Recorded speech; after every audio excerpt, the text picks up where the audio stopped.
Alors, vous avez déjà enseigné un cours de français immersion pour le programme de didactique des langues secondes.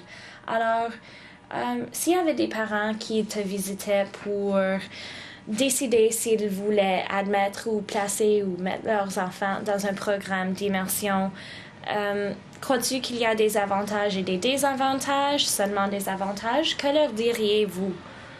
Ben, Christy, je t'écoute parler, puis j'ai l'interaction que j'ai avec toi, puis je vois vraiment le résultat de ça, et c'est très positif.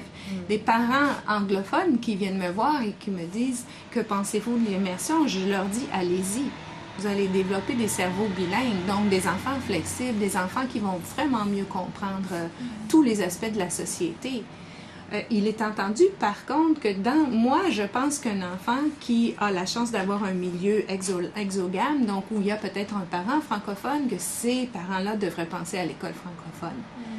Qu'il y a une différence entre les deux systèmes.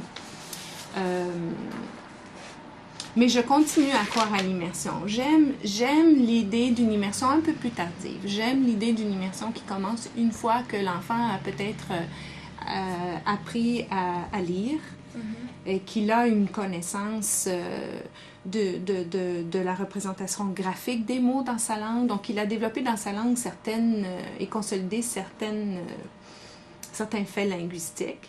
Donc, pour moi, il me semble que le processus de l'immersion intensive, par exemple, et puis ensuite, si on continue au secondaire après l'immersion en immersion, je pense que ce serait une bonne façon de faire.